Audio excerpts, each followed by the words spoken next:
1885년 4월 5일 그날은 부활절 아침이었습니다. 제물포항에 한 젊은이가 내렸어요. 자막을 보여주시면 더 좋을 것 같습니다.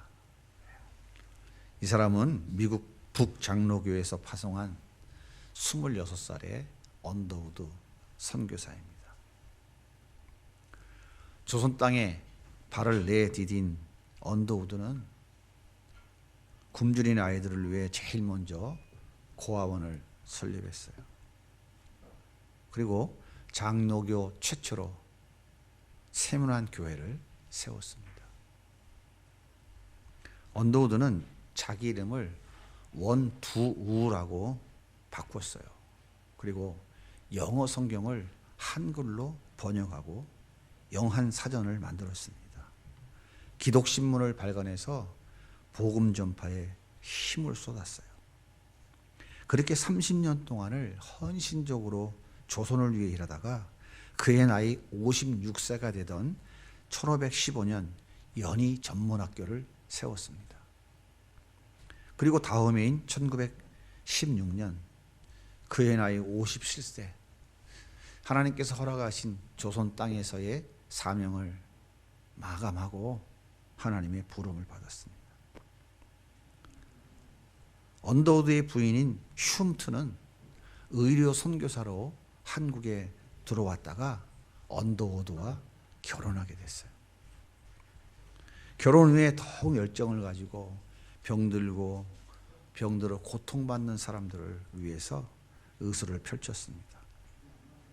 그렇게 함께 언더우드와 선교 사역을 하다가 언더우드 선교사가 소천한 5년 후에 하나님의 부름을 받았습니다.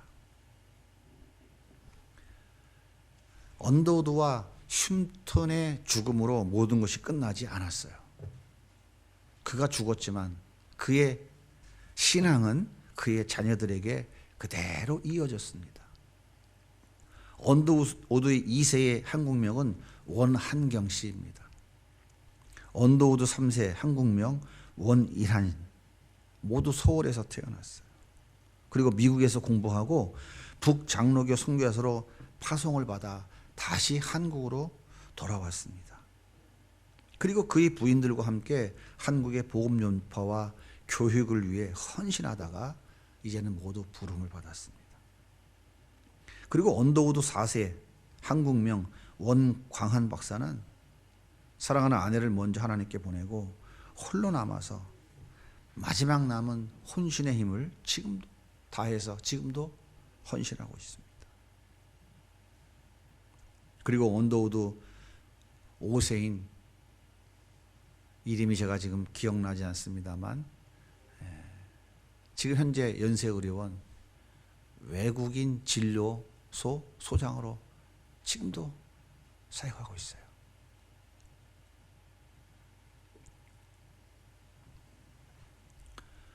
지금 양화진 선교사 묘역에 가면 언더우드 가문의 묘비가 나란히 안장되어 있습니다.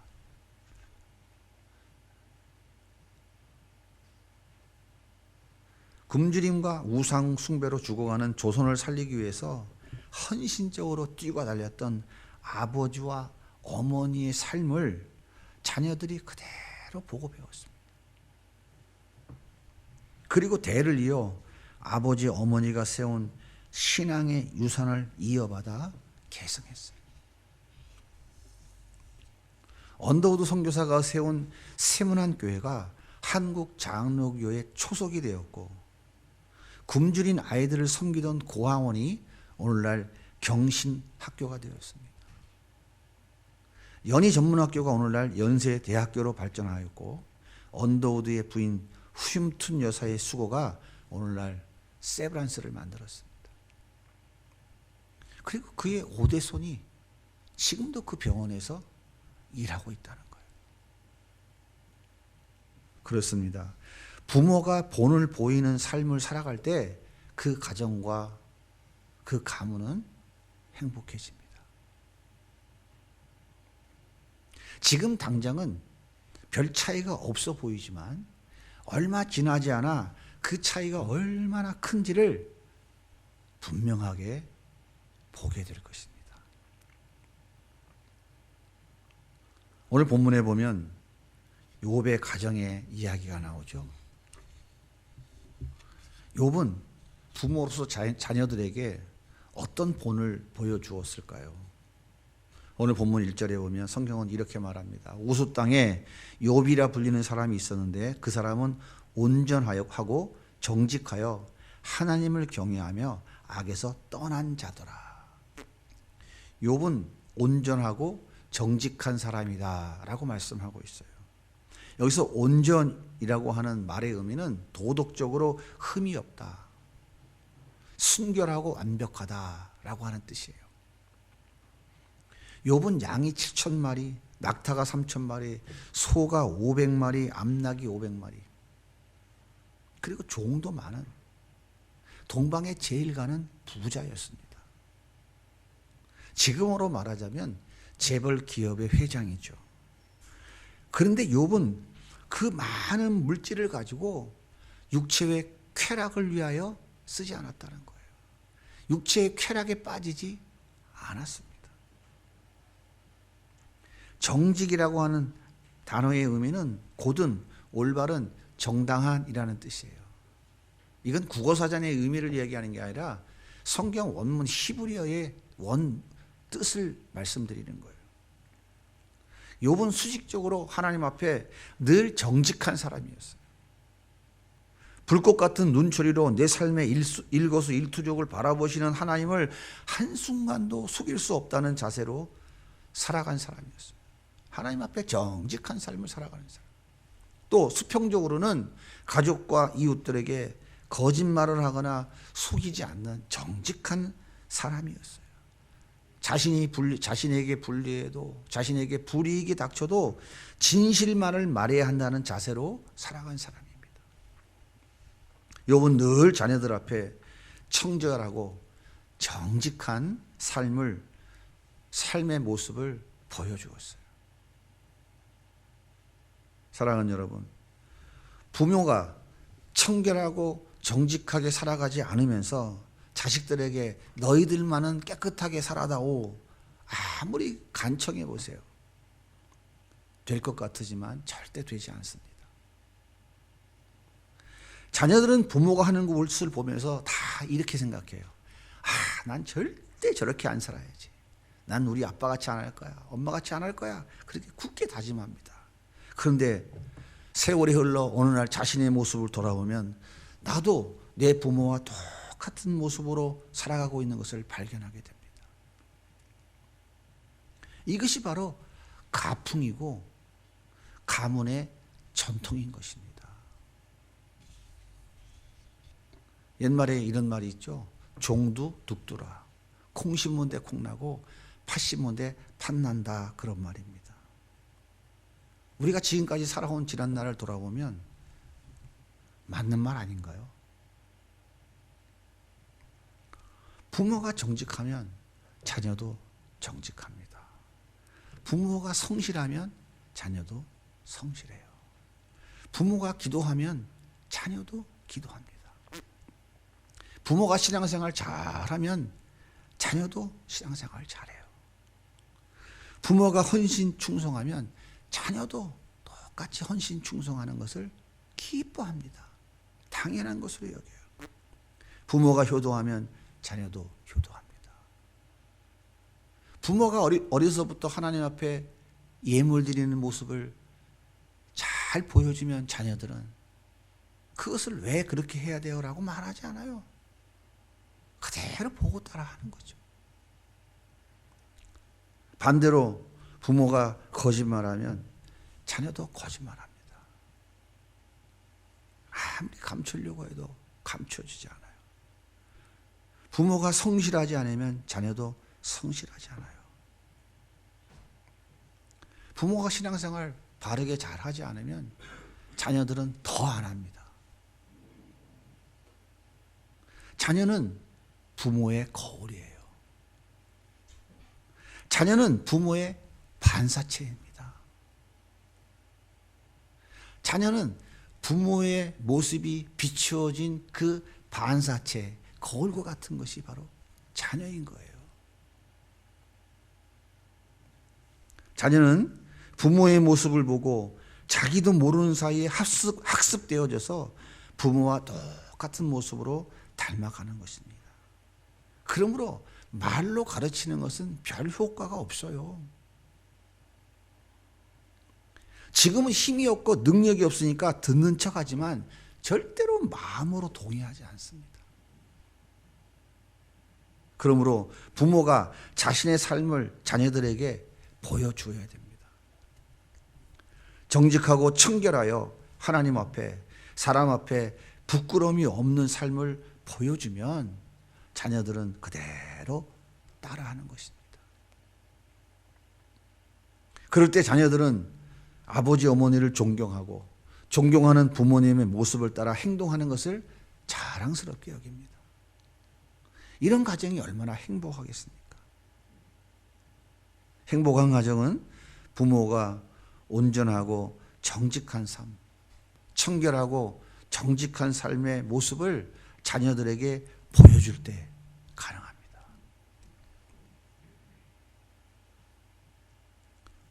두 번째, 욥이 자녀들에게 보여준 것은 바른 신앙의 삶이었어요. 오늘 말씀 5절을 볼게요. 그들이 차례대로 잔치를 끝내면 욥이 그들을 불러다가 성결하게 하되 아침에 일어나서 그들의 명수대로 번제를 드렸으니 이는 욥이 말하기를 혹시 내 아들들이 죄를 범하여 마음으로 하나님을 욕되게 하였을까 함이라. 욥의 행위가 항상 이러하였더라. 성결하다라고 하는 말은 구별하다, 분리되다 이런 뜻이에요. 성결이라는 것은 하나님의 백성으로서 죄와 분리되는 삶을 살아야 한다 이 말이에요. 이것이 성결한 삶인 거예요. 욥의 아들이 생일을 맞았습니다. 그래서 아들 7과 딸 3이 모여서 잔치를 벌였어요. 얼마나 형제 우애가 좋습니까? 행복한 가정이죠. 그런데 여기서 무슨 죄를 짓겠어요? 그런데 욥은 혹시라도 자신도 모르게 마음속으로 죄를 지을 수 있다고 생각한 것입니다. 그래서 생일 잔치를 마치고 하나님 앞에 속죄 제사를 드렸다는 거예요. 자녀들이 아버지 이 모습을 보고 무슨 생각을 했을까요? 야, 우리 아버지는 정말 하나님 앞에 범죄해서는 안 된다는 것을 철저하게 의식하고 계시는 분이구나. 그렇게 배우지 않을까요? 야, 우리 아버지는 자녀들이 죄로 인해 하나님과 멀어져서는 안 된다는 것을 철저하게 의식하고 있는 분이구나. 아, 정말 죄 짓지 말아야겠다. 이렇게 생각하지 않을까요? 한마디로 말해서 욥은 자녀들에게 죄와 구별된 삶을 살아야 한다는 것을 몸소 본을 보여준 것입니다. 여러분, 이것이 바로 기독교 교육의 출발인 거예요. 기독교 교육은 가정에서부터 시작되는 것이고 그 교육은 부모가 먼저 삶으로 보여주는 그 교육으로부터 시작되어지는 거예요. 하나님과 우상을 구별하고 진리와 거짓을 구별하고 선과 악을 구별하는 교육이 앞서야 됩니다. 예능 교육, 기능 교육 중요하죠. 공부 잘해야 됩니다. 인류대학 좋은 직장 들어가는 것 중요해요. 하지만 성결 교육, 구별할 줄 모르는 교육이 무너지면 모든 것이 다 무너지고 맙니다. 아무리 탁월한 실력을 쌓고 탁월한 예술적 감각을 쌓고 탁월한 기술과 실력과 업무 능력을 쌓았다 할지라도 하나님과의 관계가 깨어지면 그건 아무것도 아니에요. 하나님과의 관계가 깨어지면 다 가지고 있다 하더라도 무엇이 깨지는지 아십니까? 무엇을 잃어버리는지 알아요? 사람다움을 잃어버리는 거예요. 하나님의 형상을 따라 인격적으로 만들어진 그 사람다움, 인간다움을 다 상실해 버리는 거예요. 하나님을 구별할 줄 모르고 죄를 구별할 줄 모르는데 무슨 예배를 바르게 드리겠습니까? 이런 자식이 부모를 공경하겠어요? 이런 자녀들이 남을 위해 자신을 희생하는 이타주의적 삶을 살아가겠습니까? 자기밖에 모르는 이기주의적인 인간이 되고 마는 거예요. 오늘날 좌우를 둘러보십시오. 얼마나 기가 막힙니까? 왜 한국교회 주일학교가 무너졌을까요? 왜 교회 교육이 무너졌을까요? 여러 가지 이유가 있지만 가장 큰 문제는 바로 부모입니다. 부모. 예배 한 번 빠진다고 지옥 가냐? 너 오늘 학원 안 가면 너 대학 못 간다. 애들한테 지쳐서 못 따라가. 예배는 대학 가서 얼마든지 갈 수 있잖아. 오늘 학원 가서 공부해. 목사가 시켰겠어요? 전도사가 시켰겠어요? 부모의 책임이 큽니다. 치열한 경쟁에서 살아남기 위해서는 남보다 더 열심히 공부해야 돼요. 놀 것 다 놀고 내 하고 싶은 거 다 하고 남들과 경쟁해서 이길 수 없습니다. 충분히 이해되고요. 열심히 공부해야 됩니다. 그러나 일반 교육, 세속 교육은 자녀들의 인격, 인간성, 자녀들의 내면을 아름답게 키우지 못합니다. 물질의 최고의 가치를 부여하는 물질 만능주의자로 만들어버려요. 그래서 인간을 돈 버는 기계로 변형시켜버립니다. 번 돈으로 자신의 만족을 위해 사용하는 이기주의자로 만들어가고 마는 거예요.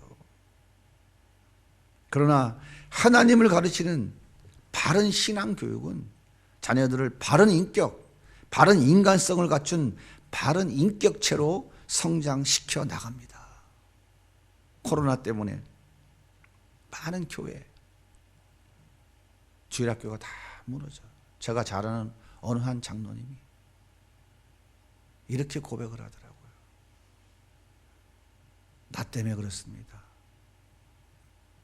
부모인 나 때문에 이렇게 됐습니다. 이제 세월이 흘러보니 자녀 교육을 똑바로 못 시켰네요. 이것이 오늘 우리 교회의 문제입니다. 어느 한 장로님이 그렇게 고백을 하더라고요.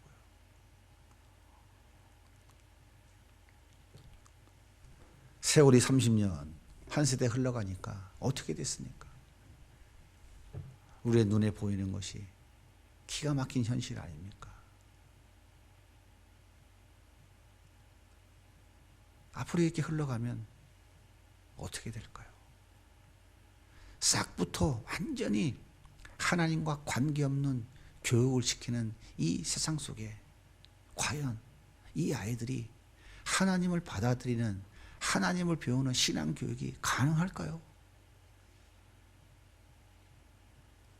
이것이 오늘 우리가 살아가고 있는 현실입니다.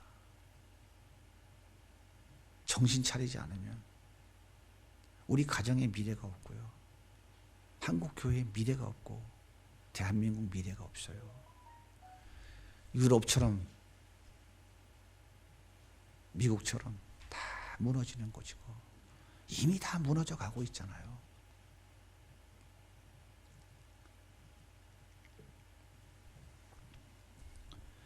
부모가 자녀들에게 바른 신앙의 본을 보여주려면 어떻게 하면 좋을까요? 도대체 부모가 자녀들에게 바른 신앙의 본을 보일 수 있는 가장 좋은 방법이 뭘까요? 가장 쉽고 가장 단순하고 가장 접근이 용이한 방법이 뭘까요? 제가 해보니까 그것이 바로 가정예배입니다. 제가 참 여러 번 많이 강조했어요. 가정예배. 제가 20년 만에 하나님 앞에 돌아왔어요. 하나님께서 저에게 가정예배 드리라는 마음의 감동을 주셨어요. 그게 어떤 의미인지도 모르고 그냥 예하고 시작했어요. 저녁에 퇴근하고 집 들어오면 우리 아내와 둘이 마주 앉아서 그냥 마음에 감동되는 찬송가 이것저것 그냥 불렀어요. 그리고 성령께서 마음에 감동 주시는 말씀 펴놓고 그냥 읽었어요. 몇 구절 읽었어요. 그리고 기도했어요.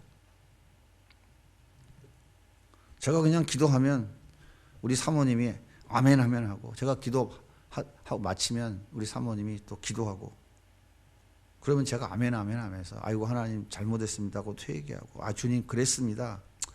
아 제가 잘못했네요. 아내의 마음을 너무 몰라줬네요. 이러면서 하나님 앞에 같이 번갈아가며 기도하다 보니까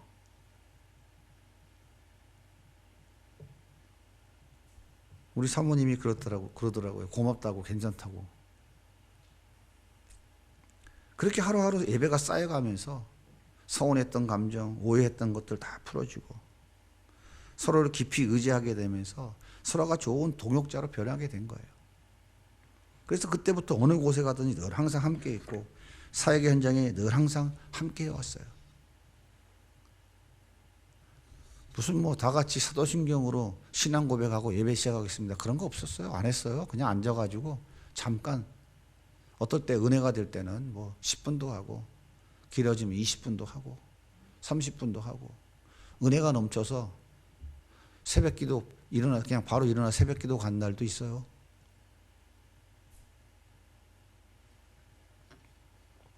근데 놀라운 것은 아이들은 다 자고 있었는 줄 알았는데 애들도 다 듣고 있었더라고요. 뭐 하는 거야? 그래서 난 처음엔 그게 이해가 안 됐는데 요 며칠 어제 그제 사이에 우리 지우의 모습을 보니까 이해가 되더라고. 아, 저 어린아이가 엄마가 집에 없고 지금 병원에 가 있다는 것에 대해서 반응을 하더라고요.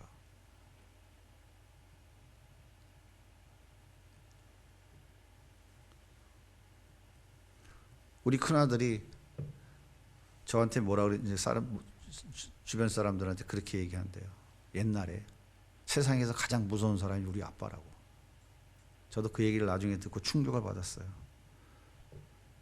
근데 지금은 개척교회 시작하면서 개척 멤버로 든든한 목회의 동역자가 돼서 가끔 제가 혼돈합니다. 이제는 야단도 맞아요. 가끔 목사님들이 물어봅니다. 목사님은 자녀가 어떻게 됐어요? 아들만 둘 있습니다. 그래, 아들이 뭐 합니까? 아, 작은 아들은 부목사로 사역하고 있어요. 아, 그래요? 목사님 정말 좋겠네요. 우리 아들놈은 아무리 설득해도 말 안 들어요. 그럼 큰 아들은요? 그냥 뭐 직장생활 잘하고 있어요. 그럼 교회는 잘 나와요? 아, 그럼요. 우리 교회 재정부장인데요. 아, 목사님 정말 좋으시겠네요. 우리 아들은 나를 목사라고 인정도 안 해요. 그래서 다른 교회 다니고 집에 들어오지도 않아요. 목사님은 목회 성공하셨습니다. 그 순간 좀 기분이 좋긴 하더라고요. 이것이 가정 예배가 만들어진 결과입니다. 그런 과정이 없었다면 무슨 말로 어떻게 가르치겠습니까? 뭘 설명하겠어요? 제가 경험해 보니까 엄마 아빠가 마주 앉아서 찬송 부르고 기도하는 모습 1분도 괜찮아요. 5분도 괜찮아요. 시간이 중요한 게 아니라 그 모습을 보는 아이들은 처음에는 저게 뭐지? 뭐야, 장난해? 뭐 노네? 속으로 그렇게 생각할 수 있어요. 왜? 갑자기 이상한 짓을 하니까. 근데 그것이 하루 가고 이틀 가고 어느 날 자다 깨보니까 엄마랑 아빠랑 자녀들을 위해 기도하고 있는 기도 소리가 들리고, 그런 과정이 있었기 때문에 오늘 여기까지 올 수 있었다라고 저는 생각해요. 확신해요. 저희가 늘 말씀드리지만 제가 직장생활하고 사회생활하면서 이런저런 경험을 해보면서 제가 체험했던 게 뭐냐면, 아, 가정이 정말 소중한 거구나. 가정이 바르게 세워지지 않고는 그 어떤 것도 행복을 이야기할 수 없구나, 평안을 이야기할 수 없구나 하는 것을 저의 삶을 통해서 많이 경험해서 체험했어요. 그리고 성경도 말씀하고 있어요. 성경도 하나님이 가정을 허락해 주셨고 가정을 통해서 하나님이 뜻을 이루어 가는 것이 여기서부터 시작되는 거예요. 그 시작이 한 남자와 한 여자가 만나 결혼하는 것부터 시작하는 것이죠. 그래서 제가 개척하면서 제일 중요한 건 구원받은 하나님의 백성들이 하나님께 예배드리는 것이 1번이다. 두 번째, 가정을 회복하는 교회가 되어야 되겠다. 그래서 저희 교회의 핵심가치 6개를 결정하면서 두 번째가 가정을 회복시키는 교회.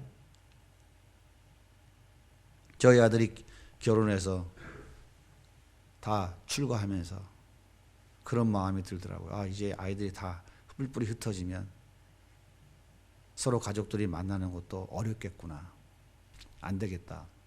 시작부터 이 가정의 질서를 건강하게 세워야 되겠다 해서 제가 우리 아이들 결혼할 때 매주 월요일 퇴근하면 다 집으로 모여서 같이 식사하자. 이날은 가족의 날이다.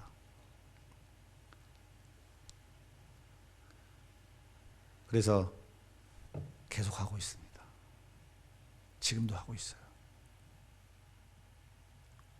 뭐 같이 모여가지고 맨날 뭐 스테이크 구워 먹는 것도 아니고요. 나가서 외식하는 것도 아닙니다. 제가 가끔 김치찌개도 끓여주고 또 설거지도 같이 한 번씩 해주면서 뭐 먹고 싶은 거 있다면 같이 그냥 마트에 장 봐다가 집밥 해 먹어 하면서 한 주간 동안 있었던 이야기 잠깐 나누고 차 한잔 마시는 2-3시간. 별거 아닌 것 같으지만 귀한 시간이죠. 떨어져 있어도 헤어져 있어도 그 시간에 한 주간의 삶이 다 정리가 되니까 늘 항상 같이 사는 것과 같은 그런 관계가 형성되어지는 거죠.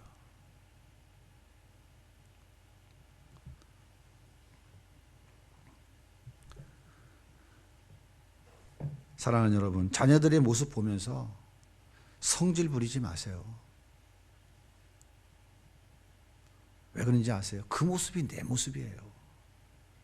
내 모습 보고 배운 자녀들이 배운 대로 행하는 것인데 내가 왜 성질 낼 이유가 있습니까? 그거는 스스로에게 하는 거죠. 기도 소리가 나는 가정, 찬송 소리 나는 가정, 말씀 있는 소리가 나는 가정, 서로 우애가 있어서 위해주고 섬겨주고 사랑해주고 품어주고 격려해주는 이런 가정에 어떻게 마귀가 접근을 하겠습니까?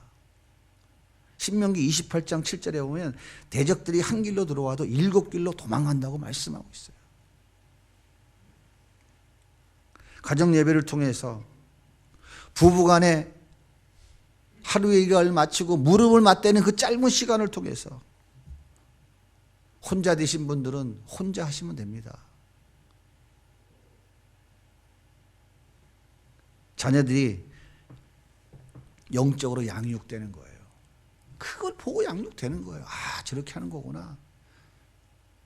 우리를 위해 저렇게 기도하고 계시구나. 가정 예배를 통해 자녀들이 부모님을 위해 기도하고 부모님들은 자녀를 위해 더욱 무릎을 높이 세울 수밖에 없어요.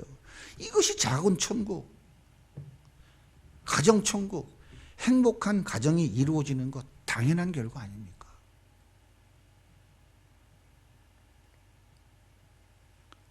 가정은 하나님이 만드신 최초의 공동체입니다.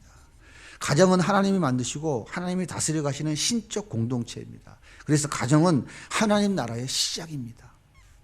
사랑하는 여러분, 여러분의 가정은 지금 어떤 모습입니까? 행복한 가정입니까? 아니면 행복해져야 할 가정입니까?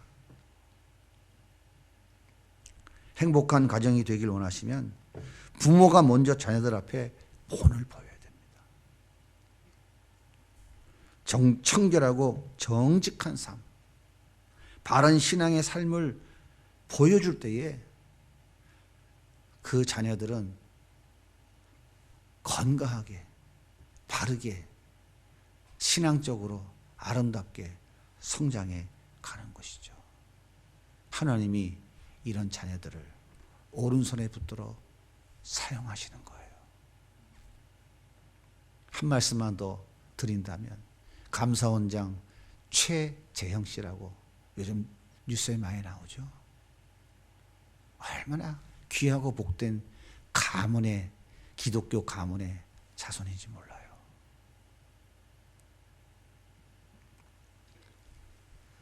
중학교 다닐 때 친구를 2년 동안 어버스 학교 등교시키고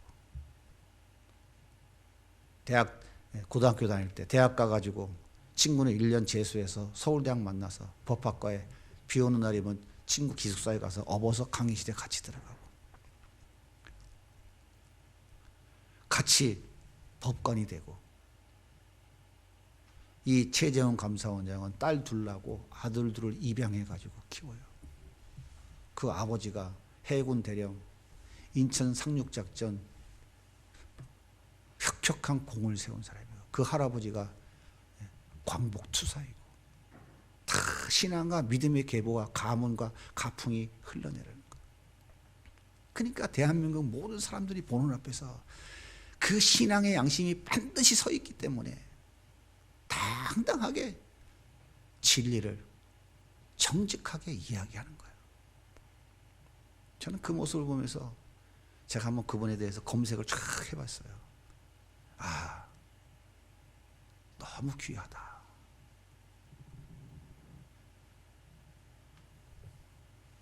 자녀들에게 본을 보이는 부모가 되기 위해 애쓰면 자녀들은 그 애쓰는 부모의 모습을 보면서 아름답게 성장해 갑니다.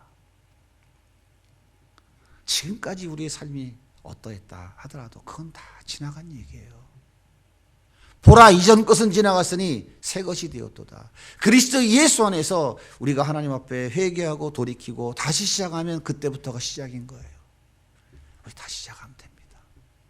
걱정하실 거 없어요. 그래서 정말 우리 세비전 양림교회에 속한 모든 이 교회, 이 성도들의 가정은 늘 이렇게 행복하고 예수 안에서 기뻐하고 복된 그런 가정, 행복한 가정 이루어가면 좋겠습니다. 하나님의 은혜와 축복이 넘치는 복된 가정 될 수 있기를 주님의 이름으로 간절히 소원합니다.